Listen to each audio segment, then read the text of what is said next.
అందరికీ నమస్కారం అండి. 3 ఏళ్ల క్రితం స్టార్ట్ అయిన ఈ సినిమా ఇప్పటికీ 3 సంవత్సరాలు అయినా ఇంకా మమ్మల్ని సినిమా వదలట్లేదు, వంశీ వదలట్లేదు.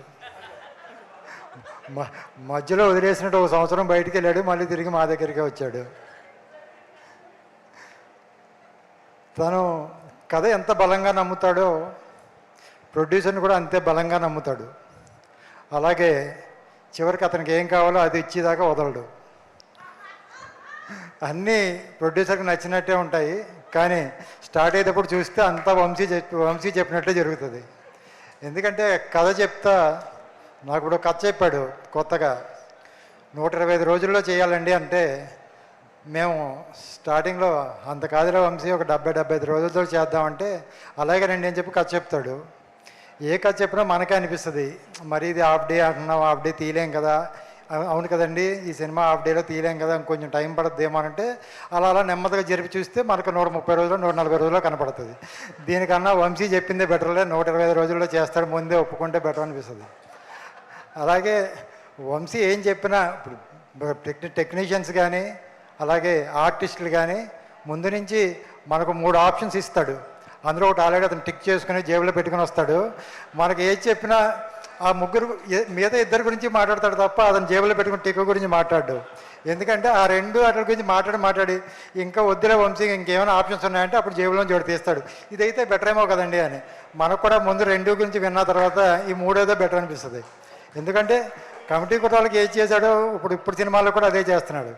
అందుకే వంశీ మీద కూడా మాకున్న నమ్మకం ఏంటంటే కమిటీ కుట్రాలను ఎంత బాగా తీశాడో నెక్స్ట్ తీయబోయే సినిమా కూడా అంతకు మించి తీస్తాడని మేము కథలోనే కాదు యాజ్ ఎ డైరెక్టర్గా కూడా మేము నమ్ముతున్నాము. అందుకే వంశీ 2వ సినిమా కూడా ఇదే పింక్ ఎలిఫెంట్లోనే మేము స్టార్ట్ చేసాం. ఆ సినిమా మరింత గొప్పగా ఉంటుందని మేము నమ్ముతున్నాము. అలాగే ఈ సినిమాకి ఎలాగైతే ప్రేక్షకులు కానీ అలాగే మీడియా మిత్రులు కానీ ఎంతైతే సహకరించారో అలాగే నెక్స్ట్ సినిమా కూడా అందరూ సహకరించాలని మనస్ఫూర్తిగా కోరుకుంటున్నాను. ఇంకా కమిటీ కుట్రాల విషయానికి వస్తే మా టీం, మా టెక్నీషియన్స్ కానీ మా ఆర్టిస్టులు కానీ ఏ రోజు వాళ్ళు ఒక ఆర్టిస్టుల కింద టెక్నీషియన్స్ కింద బిహేవ్ చేయట్లేదు. ఆఫీస్కి వస్తే ఒక్కోసారి నేను కింద ఏదో మీటింగ్లో ఉంటాను, సడన్గా పైకి వచ్చేటప్పటికి చాలామంది పైన భోజనం చేస్తూ ఉంటారు. ఏమైందంటే ఏం లేదు సార్, ఇలా మాదాపూర్ వచ్చాము, సరే మధ్యాహ్నం మీరు అంతా ఉన్నారు కదా భోజనానికి వచ్చామంటారు. ఇది హోటలో లేకపోతే ఆఫీసో ఏమో అర్థం కాకుండా ఉంటుంది. ఎందుకు వచ్చారంటే మా ఎదురుకుండా ఆఫీస్లో లేకపోతే మా వీధిలో వేరే ఆఫీస్లోనో మాట్లాడడానికి వస్తారు, భోజనానికేమో మా ఆఫీస్కి వస్తారు. ఏంటంటే మీరందరూ ఉన్నారు కదా సార్ అంటారు. మాకు కూడా వాళ్ళందరూ వస్తే ఏదో ఇళ్ళల్లో రిలేషన్స్ వస్తారు కదా, సడన్గా మధ్యాహ్నం వచ్చేసరికి ఎవరో రిలేషన్స్ వచ్చారు అలాగే ఉంటుంది తప్ప ఒక టెక్నీషియన్స్ లేకపోతే ఆర్టిస్టులు వచ్చినట్టు ఉండదు. నాకు కూడా వచ్చినప్పుడు అంటే వేరే సినిమాలు కూడా జరుగుతూ ఉంటాయి. మేము ఆల్రెడీ పింక్ ఎలిఫెంట్ స్టార్ట్ చేసిన 2020, అంతకుముందు నిహా చేసి 21 నుంచి మేము ఈ వెబ్ సిరీస్ స్టార్ట్ చేసినప్పుడు ఎన్నో సినిమాలు, ప్రతి సినిమాకి మేము గ్రూప్ స్టార్ట్ చేస్తాం. అన్ని గ్రూప్స్ ఎండ్ అయిపోయినాయి కానీ ఈ కమిటీలో గ్రూప్ మాత్రం ఎండ్ అవ్వట్లేదు. అప్పటి నుంచి రెగ్యులర్గా అవుతుంది. ఏదైనా ఏ ఫంక్షన్ అయినా, పండగలైనా పబ్బాలైనా ఏమైనా, పోనీ వేరే సినిమా ఫంక్షన్ చేశానన్నా ఈ టీం మాత్రం ఆ టీం నుంచి ఎవరైనా మిస్ అవుతున్నారేమో కానీ పింక్ ఎలిఫెంట్ టీం నుంచి మాత్రం ఎవరూ మిస్ అవ్వట్లేదు. ఎందుకంటే వాళ్ళు మాత్రం అన్ని ఫంక్షన్లకి పక్కాగా అటెండ్ అవుతారు. ఎందుకంటే వాళ్ళు కూడా పింక్ ఎలిఫెంట్ని ఏదో ఒక ప్రొడ్యూసర్ లాగా చూడట్లేదు, దాన్ని వాళ్ళు ఎంతో వాళ్ళ ఓన్ హౌస్ లాగా. ఎందుకంటే బయట ఎవరిని అడుగుతారు, మా బ్రిటిష్ కానీ వాళ్ళు కానీ వస్తారనుకో, వస్తే ఎందుకు వచ్చారంటే ఏం లేదు సార్ బోర్ కొడుతున్నాను. బోర్ కొడితే ఆఫీస్కి రావడం ఏంటంటే ఏమీ లేదు సార్ పని ఏం లేదు కదా, ఇక్కడికి వస్తే ఊరికి అలా కూర్చుని వెళ్ళొచ్చు కదా అంటే ప్రతి ఆర్టిస్టు కూడా వాళ్ళకి ఏదన్నా ఇంతకుముందు వేరే సినిమాలు వచ్చినప్పుడు కానీ వాళ్ళకి వేరే కథలు విన్నప్పుడు కూడా ఇలా సినిమా చేస్తామని చెప్పడానికి ముందు వచ్చి మాకు చెప్పి ఇలా జరుగుతుంది.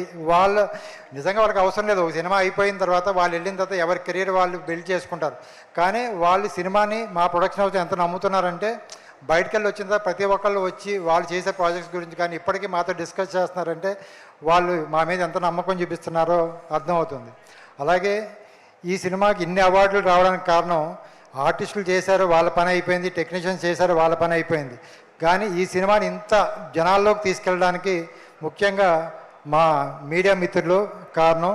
ఆ మీడియా మిత్రులకి కంటెంట్ ఇస్తున్న మా పిఆర్ఓ నాయుడు గారు వాళ్ళ టీం కానీ, అలాగే ఆ టికెట్ ఫ్యాక్టరీ నుంచి అఖిలేష్ గారి టీం కానీ, అలాగే మా యువి వెంకట్ గారు ఎన్ని ఫంక్షన్లు చేసామో మాకు ఆయనే అంటాడు, ఏదైనా 3 ఫంక్షన్లు 4 ఫంక్షన్లు చేస్తారండి, మీరు 2 ఏళ్ళైనా వదలట్లేదు, ఎప్పుడు చూసినా ఏదో ఫంక్షన్ చేస్తూనే ఉంటున్నారని చెప్పి. ఆయనకి అంటే ఇన్ని ఫంక్షన్, ఆయన ఎన్నో సినిమాలు చేస్తూ కూడా ఈ 2 years నుంచి ఆయన కానీ, అలాగే మాకు స్వైప్ అప్ నుంచి ఆ టీం నుంచి వచ్చిన కంటెంట్ కానీ, ఇంకా వీళ్ళందరూ ఈ జనాల్లోకి వెళ్ళడం, దాంతోపాటు మాకున్న ఆర్టిస్టులు సగం మంది ఇన్ఫ్లుయెన్సర్లు, అంటే ఆర్టిస్ట్ కమ్ ఇన్ఫ్లుయెన్సర్లో, ఇన్ఫ్లుయెన్స్ కమ్ ఆర్టిస్ట్లో కానీ, వాళ్ళు పెట్టే రీల్స్ కానీ ఎన్ని పెడుతున్నారు, ఈ సినిమాల్లోకి జనాల్లోకి తీసుకెళ్ళడానికి వాళ్ళు ఎంత హెల్ప్ చేశారో మాకు నిజంగా తెలుసు. ఈ సినిమా అవార్డ్స్ వైపు కానీ, రేపు పొద్దున గోవా వెళ్ళినప్పుడు నిజంగా మేము ఓన్లీ జస్ట్ ఒక సినిమా స్క్రీనింగ్ కోసం పంపిస్తే కూడా అక్కడ కూడా మా హీరోలు ఏమైనా వీలవుద్దమ్మా మీరు వస్తారా అంటే వాళ్ళ పాప వాళ్ళందరూ అప్పుడు స్వామిమాలలో ఉన్నారు. నిజంగా మీకు గోవాలో ఆ టైంలో మీకు 3 స్వామిమాలు వేసి తిరుగుతుంటే వింత జంతువులు చూసింటే చూస్తారు, ఈ 3 ఎందుకు స్వామిమాలు వేసుకుని ఇక్కడ తిరుగుతున్నారు ఏంటని. దాంట్లో పాపం మెయిన్ లీడర్ మా వంశీ గారు, వాళ్ళని తీసుకొని వీళ్ళనేమో అక్కడికి పాపం ఎవరు ఏమి తినలేరు, ఏమీ చేయలేరు, వీళ్ళని తీసుకుని గోవా అంతా తిరిగి అక్కడ కూడా దాన్ని ఎంతో సక్సెస్ఫుల్గా చేశారు. అలాగే అతను ఏ ఫంక్షన్కి వెళ్ళినా ఎక్కడికి వెళ్ళినా సరే దీనికి ఇంత ఆదరణ జరుగుతుందంటే ఈ ఆర్టిస్టులు వాళ్ళ కోఆపరేషన్, ఆర్టిస్టులు కానీ టెక్నీషియన్లు కానీ వాళ్ళ కోఆపరేషన్ వల్ల ఇలా జరుగుతుంది. మేము బలంగా నమ్మం, అంటే ఏదైనా సరే మనం ప్రయత్నం అనేది ఎప్పుడు కూడా బలంగానే చేస్తాము. ఈ నేషనల్ అవార్డు కూడా చాలా ప్రయత్నం చేసాము, ఎట్టి బస్సు రావాలి ఈ సినిమాకి అని చెప్పి అన్ని ప్రయత్నాలు బాగా ప్రమోషన్ చేయడం గురించి కానీ కానీ ఈ సినిమాకి నేషనల్ అవార్డు వస్తుందని ముందు నుంచి బాగా నమ్మిన వ్యక్తి మా వంశీ గారు. అందుకే ఆయన నమ్మకమే దీన్ని నిలబెట్టిందేమో అనుకోవాలి. అలాగే ఎందుకంటే నిహారిక కూడా ఫస్ట్ నుంచి అంటూ ఉండేది, వాళ్ళ నాన్నగారు చేసిన సినిమా ఫస్ట్ సినిమాకి నేషనల్ అవార్డు వచ్చింది, అలాగే మనం ఫస్ట్ సినిమా చేసిన దానికి కూడా నేషనల్ అవార్డు వస్తుంది అని అనుకున్నాము. అలాగే ఈ సినిమాకి నేషనల్ అవార్డు అవ్వడం మరింత ఆనందంగా ఉంది. అంటే ఫస్ట్ సినిమా వేరే సినిమా తర్వాత అంటే ప్రతి ఒక్కరికి సినిమా ఉన్నప్పుడు, సినిమా చేసేటప్పుడు ప్రొడ్యూసర్గా ఉన్నప్పుడు ఎవరికైనా సరే సినిమాలు చేసినప్పుడు ఫస్ట్ నిజంగా వెరీ బిగినింగ్లో ఒక నంది అవార్డు రావాలనేది ఒకప్పుడు, ఇప్పుడు అదే గద్దర్ అవార్డు అయింది, స్టేట్ అవార్డు కొట్టాలనేది ఒక ఫస్ట్ ఉండే ఇది ఒక టార్గెట్. దాని నెక్స్ట్ వచ్చే టార్గెట్ కొంతమందికి సైమాలో లేకపోతే ఈఫీ అవార్డులు వేరే అవార్డ్స్ ఉంటాయి, ఫైనల్గా నేషనల్ అవార్డు కొట్టాలి. ఇలాగ మేము ఫస్ట్ సినిమాతోనే మాకు అన్ని కోరికలు తీర్చేసిన సినిమా. తర్వాత అందుకని నెక్స్ట్ టైం వచ్చిన స్టేట్ అవార్డుతో నేషనల్ అవార్డుతో సరిపెట్టుకోకుండా మరింత ప్రజాదరణ పొందే సినిమాలు చేయాలని మనస్ఫూర్తిగా కోరుకుంటున్నాం. అలాగే మరింత కొత్త డైరెక్టర్లకి, కొత్త ఆర్టిస్టులకి పింక్ ఎలిఫెంట్ వేదిక కావాలని మనస్ఫూర్తిగా కోరుకున్నాం. Thank you very much. Ramesh గారు ఎప్పుడు మైక్ పట్టుకున్న ఎంటర్టైన్మెంటే, నోరు తెరిస్తే నిజాలే అన్నట్టుగా వస్తుంది ఆయన flow. Yes, so Ramesh garu మీకు కూడా hearty congratulations on this national award. And yes, ఇప్పుడు మన